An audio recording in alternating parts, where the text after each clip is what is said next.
Chapter 15. Kill him. Kill him. Afro's orders ripped through the air, spurring the thugs into action. He might be powerful, but he was only one person, so why should they be afraid of him? A dozen men charged toward Emmanuel in the following second, clutching various weapons in their hands.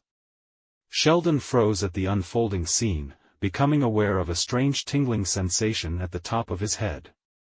Melanie took advantage of the chaos to flee in her car. "This is none of my business." The car suddenly screeched to a halt some distance away, and she bolted out of the car, shocked by what she saw in the rearview mirror. Emmanuel was fighting more than 10 guys and seemed to be winning. "Are you kidding me?" A shudder crept down her spine as one burly man after another collapsed on the ground. Sheldon staggered to his feet after sitting on the ground, his legs still like jelly. Then, he knelt toward Emmanuel in reverence. "This man is too damn incredible and ruthless." Emmanuel's savagery made fear crawl icily up their spines. Emmanuel spat out a mouthful of blood and grabbed Afro by the collar, coldly asking, "Will you tell me where Mr. Weber is now?" He too was wounded and bleeding after taking down approximately 10 guys, radiating a malevolent air that filled everyone with dread. I'll tell you." It was obvious he had taken lives. Otherwise, he wouldn't exude such a violent aura. Afro swallowed audibly. "I'm not sure about Mr. Weber's itinerary, and I couldn't contact him. He recently has the hots for the head girl at the Paradise and will often frequent the establishment for pleasure." The Paradise? As a citizen of Yeringham, of course, Emmanuel had heard of its palatial area and hidden nooks and crannies. It wouldn't be easy to locate someone inside, but he would do it to complete the task given by Mackenzie. Emmanuel flung Afro away and turned to leave. Shocked to his core, Sheldon closed his gaping mouth with effort and gave chase. "Emmanuel. I mean, Mr. Lowe, are you really going to look for Mr. Weber?" Melanie's gaze shifted to Emmanuel after Sheldon posed the question, her heart hammering. "Yes, and I need to get rid of all these people for Cloud Construction to complete the project on time." Sheldon, and especially Melanie, was taken aback by his reply. "Is he out of his mind? He's even more insane than I am for money." Emmanuel paid them no heed, immediately returning to Yeringham residence to clean his wounds and rest for a few days. Mackenzie was still in a meeting in Terrence Group after working hours, discussing the company's strategic warehouse project and how if it weren't utilized by the beginning of next month, Terrence Group would lose out on a large number of business deals and nearly $1 billion in profit. The shareholders were feeling the pressure, and in turn, Mackenzie felt her stress mounting. At that moment, she thought of Emmanuel.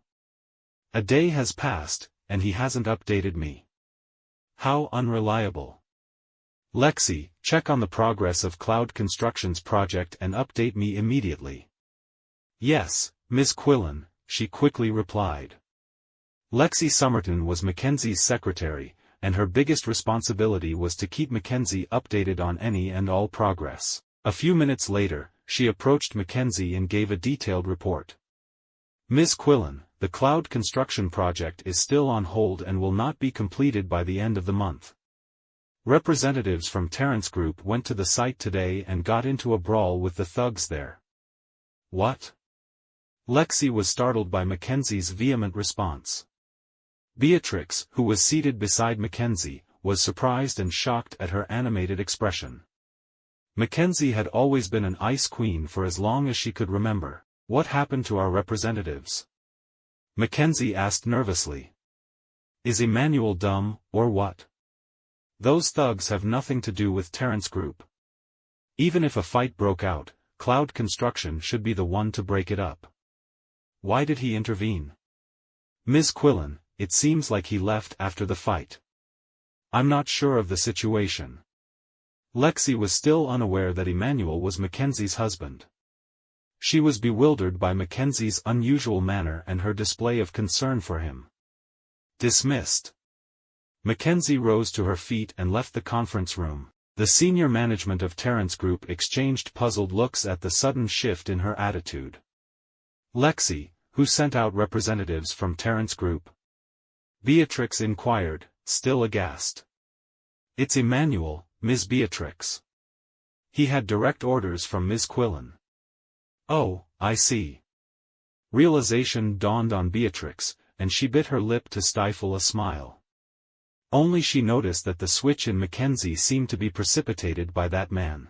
Mackenzie returned to Yeringham residence to bloody bandages strewn across the floor as soon as she opened the front door while Emmanuel was dressing his wounds. Her brows drew together, and she said coldly, "Do you have a death wish? To go up against them alone?" Emmanuel raised his head and met her gaze, continuing his ministrations wordlessly. What a jerk! Mackenzie bristled with anger.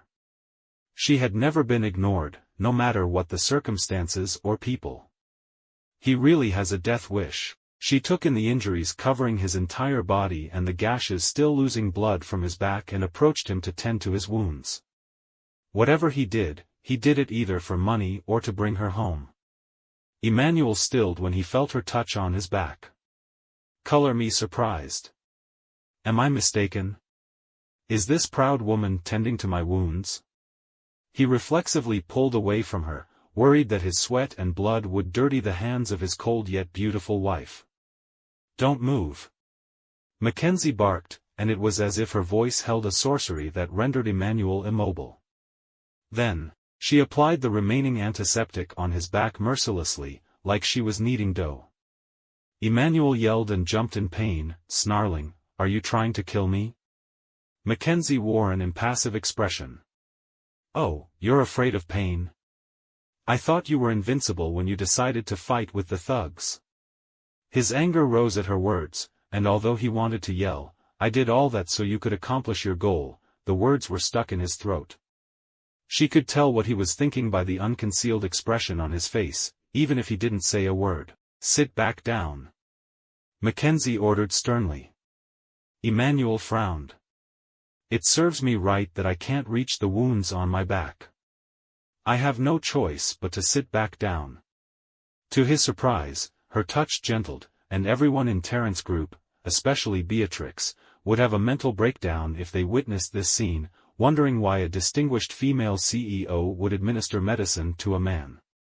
If Cloud Construction's engineering team can't get on site to start work tomorrow, the project will almost certainly not be completed by the end of the month. "Can you get rid of those people?" Mackenzie asked after a moment passed. In reality, there was nothing she could do to drive away those thugs without hurting anyone. Emmanuel looked her square in the eye and gritted his teeth. "I'll give you an answer by tonight." A tremor ran through Mackenzie's body as her beautiful eyes took in the bloodied man in front of her, and a certain something seemed to have triggered in her heart very deep down which she herself was also unaware of.